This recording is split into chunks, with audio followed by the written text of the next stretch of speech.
এটা আৰ্কিঅলজিকেল চাইট বুলি ক'ম প্লেচ যেনেকৈ তেজপুৰ, যেনেকৈ বিশ্বনাথ আৰু কাজিৰঙাৰ লগত জড়িত হৈ আছে আৰ্কিঅলজিকেল চাইট।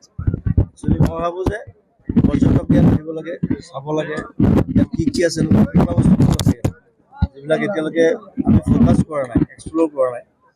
চ' মই মোৰ ফালৰ পৰা যদি চেষ্টা কৰিম যাতে বিশ্বনাথ ঘাটক আকৌ পুনৰুজ্জীৱিত কৰিবলৈ বাহিৰৰ মানুহে আহি যাতে চায় ইয়াত কি আছে বহুত বস্তু ইয়াত চাবলগীয়া। কাৰণ মই যোৱাবাৰ আহোঁতে ইয়াত যেতিয়া একমাহ আছিল যেতিয়া ঘূৰিছিলোঁ তেতিয়া গম পালোঁ ইয়াত বহুত বস্তু আছে চাবলগীয়া, বহুত বস্তু কমলা বজাত আছে দিবলগীয়া, আমি মানুহক বিলাই দিবলগীয়া। আৰু বাগান চাগানটো আছেই বাৰু, যথেষ্ট আছে, ডাঙৰ ডাঙৰ বাগান আছে। অসমৰ বনাবাৰীখন আটাইতকৈ বৃহৎ বাগান হয়। চ' সেইকাৰণে সকলোকে বিশ্বনাথৰ হৈ মই মোৰ ফালৰ পৰা মৰম জনাইছোঁ। আৰু সকলোৱে ভালকৈ চাব, চোৱা চিতা কৰিব, চাফাকৈ ৰাখিব, ধুনীয়াকৈ ৰাখিব। কিবা এটা প্লেনিং কৰি আছো, এইটো অলপ দিন পিছত গম পাব। এতিয়া তাবলা বজোৱা দেখা গৈছে আৰু আপোনাক চাবৰ কাৰণে হাজাৰ হাজাৰ অনুৰাগী ইয়াত ভিৰ কৰাৰ পৰিলক্ষিত। মই এনেও তাবলা প্লেয়াৰ আছো, সেইকাৰণে তাৰ লগত বহি লৈছো।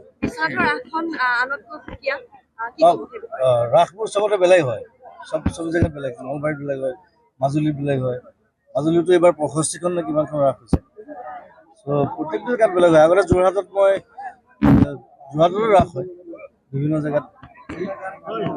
এতিয়া ৰাসবোৰ খুব ডাঙৰ হৈছে, ডাঙৰ মহোৎসৱ নিচিনা হৈছে। তেতিয়া সৰু সৰু আছিলে, আমি যেতিয়া সৰু আছিলোঁ তেতিয়া মই বজাবলৈ মাতে, মই বজাবলৈ যাওঁ, কীবৰ্ড বজাবলৈ যাওঁ, হেল্প কৰি দিওঁ আৰু মিউজিকত। চ' এতিয়া এইবাৰ আহি দেখিছোঁ যে ইটছ লাইক থিয়েটাৰ নিচিনা হৈছে। থিয়েটাৰত যেনেকৈ মানুহ চব মানুহ একেলগে কাম কৰে, গোটেই চবে চাবলৈ আহে। সেইটো এটা ভাল এটা প্ৰগ্ৰেছ বুলি ক'ম মই। প্ৰগ্ৰেছ হৈছে, যিটো আমাৰ এটা সংস্কৃতিৰ অংগ, তাক আমি যে অকণমান হ'লেও আগুৱাই নিব পাৰিছোঁ। সেইটো কাৰণে সকলোকে ধন্যবাদ আছে।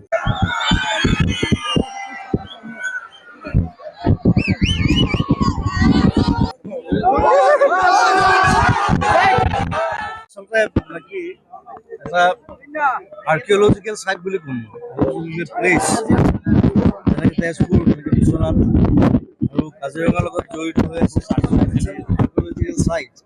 একচুৱেলি মই ভাবোঁ যে পৰ্যটক ইয়াত আহিব লাগে, চাব লাগে, ইয়াত কি কি আছে নতুন বস্তু আছে যিবিলাক এতিয়ালৈকে আমি ফ'কাছ কৰা নাই, এক্সপ্ল'ৰ কৰা নাই।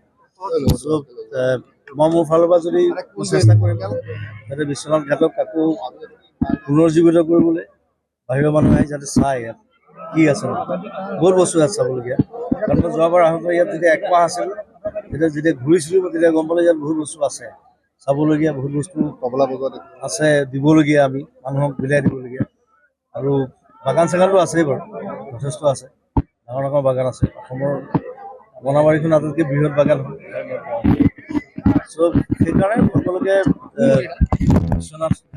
বিশ্বনাথৰ হৈ মই মোৰ ফালৰ পৰা মৰম জনাইছোঁ। আৰু সকলোৱে ভালকৈ চাব, চোৱা চিতা কৰিব, চাফাকৈ ৰাখিব, ধুনীয়াকৈ ৰাখিব। কিবা এটা প্লেনিং কৰি আছো, এইটো অলপ দিন পিছত গম পাব। এতিয়া তাবলা বজোৱা দেখা গৈছে আৰু আপোনাক চাবৰ কাৰণে হাজাৰ হাজাৰ অনুৰাগী ইয়াত ভিৰ কৰাৰ পৰিলক্ষিত। মই এনেও তাবলা প্লেয়াৰ আছো, সেইকাৰণে তাৰ লগত বহি লৈছো।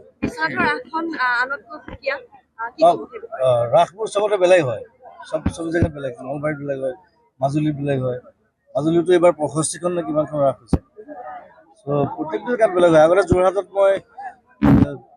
ৰাস হয় বিভিন্ন জেগাত।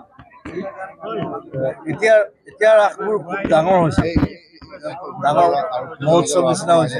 তেতিয়া সৰু সৰু আছিলে, আমি যেতিয়া সৰু আছিলোঁ তেতিয়া মই বজাবলৈ মাতে, মই বজাবলৈ যাওঁ, কীবৰ্ড বজাবলৈ যাওঁ, হেল্প কৰি দিওঁ আৰু মিউজিকত। চ' এতিয়া এইবাৰ আহি দেখিছোঁ যে ইটছ লাইক থিয়েটাৰ নিচিনা হৈছে। থিয়েটাৰত যেনেকৈ মানুহ চব মানুহ একেলগে কাম কৰে, গোটেই চবে চাবলৈ আহে। সেইটো এটা ভাল এটা প্ৰগ্ৰেছ বুলি ক'ম মই। প্ৰগ্ৰেছ হৈছে, যিটো আমাৰ এটা সংস্কৃতিৰ অংগ, তাক আমি যে অকণমান হ'লেও আগুৱাই নিব পাৰিছোঁ। সেইটো কাৰণে সকলোকে ধন্যবাদ আছে।